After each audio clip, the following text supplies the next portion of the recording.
So about a month ago, the Android 14 update became available on my Samsung Galaxy S21 phone, and about a week after installing the update, this green line appeared out of nowhere. I was just watching a YouTube video in my bed before going to sleep, and all of a sudden the green line just showed up. Then I just went to sleep thinking that it will probably be gone in the morning, but unfortunately it did not.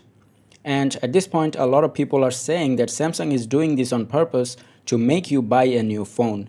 And replacing this screen is so expensive that it's not even worth it. In my country, the price of this screen is about $220. I may as well just buy a new phone with that money.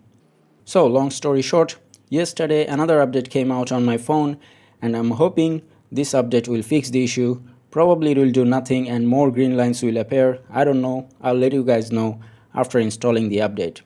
So if you haven't installed the Android 14 update in your old Samsung phones with AMOLED displays, maybe just don't do it. Although I know some people who did not install the update but still got the green line, which makes one thing apparent: the green line started to appear only after the Android update became available, whether you install the update or not.